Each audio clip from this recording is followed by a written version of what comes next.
Hello, everyone. Welcome to Barca News. It is January 10th, 2024, and the media outlet El Confidencial has revealed new evidence in the Enriquez Negreira case.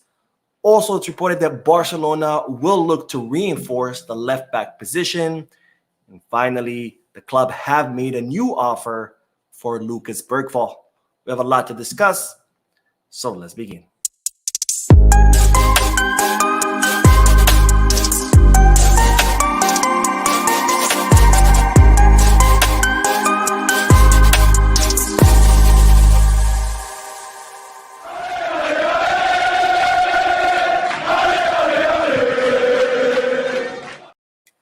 Hello everyone, welcome to the channel. My name is Bo and this is the second video of today. I think I'm going to start making 2 videos a day because there's so much news lately that it's easier if I break it down into videos. That way they're not too long.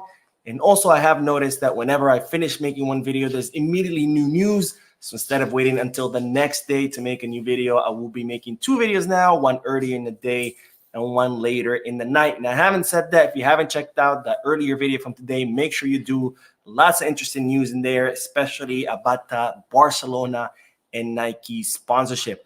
Now let's dive right into the news because more news was unleashed or more news was uncovered or more news came to light as soon as I finished earlier's video. And one of those news is from the media outlet El Confidencial, who claimed to have a bombshell of information or a bombshell of article releasing this supposedly world exclusive that they had uncovered new evidence in the Enriquez Negreira case that supposedly makes Barcelona guilty or inculpates Barcelona in the bribery of referees because it's uncovered that Enriquez Negreira's son had taken referees out to dinner and karaoke after or before Barcelona matches in the city of Barcelona. Now, for those of you who are new to the channel and you haven't heard me talk about the Enriquez Negreira case, to summarize it, pretty much what happened was that Barcelona had hired the former referee Jose Maria Enriquez Negreira as a external consultant for the club. But during the years that he was working for the club as a consultant, he was also the vice president or one of the many vice presidents that the committee of referee had. So this, of course, prompted the prosecutor's office in Spain to launch an investigation to see whether Barcelona had bribed referees through the hiring of Enriquez Negreira. Now, after months and months of investigation by the prosecutor's office, by the Spanish Treasury, by UEFA itself, everybody has reached the same conclusion that there's no evidence showing that Barcelona bribed referees through Enriquez Negreira. And of course, now the investigation has shifted course. Now, the focus of the investigation is to see whether people like Bartomeu or Sandro Rosé had stolen money from the club through the hiring of Jose Maria Enriquez Negreira. But now El Confidencial supposedly have uncovered this bombshell article that shows that Barcelona did indeed bribe referees because the son of Jose Maria Enriquez Negreira had taken out referees to dinner and then to karaoke. And supposedly that proves that Barcelona had bribed referees. And when I read the article, I have to say I almost fell out of my chair laughing because this is nothing more than another desperate attempt to try to somehow link Barcelona to the bribery of referees through Negreira. Now, as you might recall, when the case was first launched or where the investigation were first launched, what all these media outlets were saying is that Barcelona were bribing referees through Enriquez Negreira. So they would give Enriquez Negreira cash. He would then give it to the referees. And that's how Barcelona bribed referees. That, of course, was shown to be false. There's no evidence of that. And then the judge in the case, decided to come up with a new theory that no, it wasn't cash payments directly to referees, but instead it was the promotion and demotion system where Enriquez Negreira would promote referees from the 2nd division to the 1st division if they promised to rule in favor of Barcelona. And those referees who didn't want to rule in favor of Barcelona would get demoted to the 2nd division. And that's how Barcelona bribed referees because, of course, when you get promoted from 2nd to 1st division, you make more money. Well, it turns out that theory was also disproven because Jose Maria Enriquez Negreira had zero power over the promotion and demotion of referees. And well, now the latest theory or the latest big story is that Jose Maria Enriquez Negreira's son had taken out some referees to dinner and then to karaoke. And that somehow proved that Barcelona indeed bought all those trophies. Because yes, nothing sways more a referee who makes 150,000, 180,000 euros a year than a 10 euro karaoke session. But anyways, that's the bombshell report by El Español, which again, when I saw it, I almost fell out of my chair laughing. This is another desperate attempt by Spanish media outlets, and he just cannot withstand the idea that Barcelona, for many, many years under Guardiola or under Luis Enrique, simply humiliated their team. But hey, let's blame it on the referees. It's easier to accept. Now, speaking of Real Madrid today in the Spanish Super Cup, Real Madrid defeated Atletico Madrid 5-3, so they have advanced to the final of the Spanish Super Cup. It's being played right now in Saudi Arabia. And Barcelona will play their semifinal tomorrow, January 11th, against Osasuna. And if they win, we will have a Clásico match in a Spanish Super Cup final. And it's reported that Barcelona are prioritizing the win in the Spanish Super Cup and in the Copa del Rey for two reasons. First of all, those are the two cups that are most likely that Barcelona could win, because in the Champions League, there's no way. In La Liga, we're kind of far from first place. So Barcelona board of directors are prioritizing these two trophies, Spanish Super Cup and Copa del Rey, also for economic reasons. But of course, if you win these two trophies, it's more money for the club, but also because the club think that this could be kind of an inflection point or a point where Barcelona could change course. That's what happened last season after Barcelona won the Spanish Super Cup. Things changed. The team started to win more, and eventually we did win the league. So the board of directors are really hoping that Xavi could achieve another win in the Spanish Super Cup this season, which starts again with Barcelona's match tomorrow against Osasuna.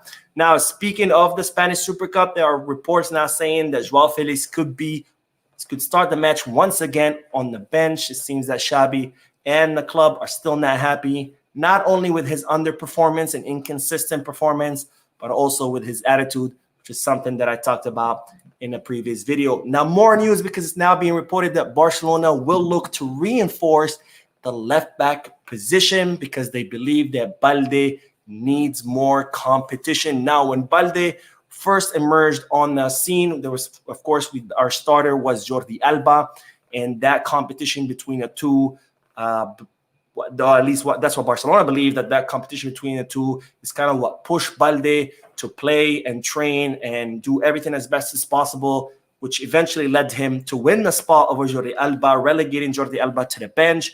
But now that Jordi Alba's gone, that Marcos Alonso's not really up to par, plus he's been injured for several weeks, Barcelona think that the dip in performance of Alejandro Balde is due to this fact that he absolutely has no competition. So he has kind of like relaxed because he knows that spot is guaranteed for him. So Barcelona want to fix this by reinforcing the left back position, by bringing somebody who can compete with Alejandro Balde and hopefully push him and make him become or go back to the previous level that he was at. Because again, that's what competition does, especially when players know that their spot is not guaranteed. Now, you might ask, who is Barcelona looking to compete with Balde or to reinforce the Balde position? Well, of course, there is Alex Valle. He's a Barca Athletic player. He's currently on loan in the second division. I think it's Levante or Leganés. I always confuse those two teams, but he's currently on loan in the second division. So Barcelona are seriously considering bringing Alex Valle from loan in the summer, incorporating him into first team so he can compete with Alejandro Balde for the left back position. Now, speaking of fullback, it's reported that Xavi Hernandez is very, very impressed with Hector Fort. Of course, I did talk about him. I think it was 2 or 3 videos ago. He did really, really well in that match in the Copa del Rey against UD Barbastro. Of course, Hector Fort is a right back, but he was forced to play on the left back because Alejandro Balde was sick. Despite changing position, he still did a really good job. It seems that he impressed Xavi Hernandez a lot. So expect to see Hector Fort more often being called up to the first team, and we could see him maybe competing with Alejandro Balde for the left back position again, despite being the right back, because he did a really, really good job against UD Barbastro in the Copa del Rey. Now, more news, and I'm sure this is the news you've been waiting for, but let's talk about Lucas Bergvall, because Swedish media are reporting that Barcelona have upped their offer for the Swedish wonderkid. Now, Barcelona had made a €4 million offer for Lucas Bergvall, which his current club, Djurgården, did not accept. You know, when Barcelona made the offer, that was the asking price. It was $4 million. Djurgården had received offers from other clubs that were also worth $4 million. But when Lucas Bergvall heard that Barcelona were interested in him, he paused the negotiations with other clubs, and because he wants to come to Barcelona. And despite Barcelona making that offer, the 4 million euro offer, which was the asking price, which is the same offer as other clubs. Jules Garden decided to up the price of the player all the way to 12 to 15 million euros. And ever since then, Barcelona had not counter offered. Well, now it's being reported that Eintracht Frankfurt have made an offer of 8.5 million euros, so double what Barcelona had initially offered. There's also news that there's other clubs interested in him and that could up the price all the way to 10 million euros. But the news also is that Barcelona have upped their offer from 4 million now to 6.5 million euros. Now, there's still a chance that Barcelona could sign Lucas Bergvall, but again, only if Lucas Bergvall insists on only going to Barcelona, the same way Vitor Roque did, the same way Esteban William is currently doing. So if Lucas Bergvall says that he only wants to go to Barcelona, that could force Jules Garden's hand to only negotiate with Barcelona and perhaps accept that 6.5 million euros. Now, more news in the signing players department, because as you already know, Barcelona are currently have decided to sign a midfielder in the winter transfer market on loan to reinforce the midfield since Gabi's injury. Of course, Barcelona are not going to be able to do this until they receive the 40 million euros for Barca Vision, or formerly known as Barca Studios. It's reported that Barcelona do have 2 concrete offers on the table, with a third possible one for Barca Vision. Barcelona are hoping to complete this before the end of the winter transfer market. And once this is completed, Barcelona could sign a midfielder. Now, the only problem is there's currently a divide within the Barcelona board of directors. Some people in the club are looking for a midfielder who can play as an interior and as a pivot. So someone more like Aleix Garcia. Other people in the club are looking more for a physical, strong, defensive midfielder, like a box-to-box midfielder, someone more like Amadou Onana. I'm not saying that that's what Barcelona going to try to go for. No way. I'm just saying someone like Amadou Onana. So we're going to have to see who Barcelona decide on, whether more of an interior or attacking midfielder profile, or whether more a box-to-box defensive midfielder profile. We'll have to wait and see. And of course, I always like to hear from you. What kind of profile of midfielder would you like Barcelona to sign in this winter transfer market? Let me know down below in the comment section. Anyways, that is all the news for tonight. I hope you enjoyed it. If you did, please give me a like, drop a comment, letting me know all your thoughts and opinions about all the news that I share with you. And of course, I invite all of you to subscribe to the channel, and I will see you in tomorrow's video. Hopefully more good news. Have a good night or good morning wherever you are in the world. And as always, Visca Barça.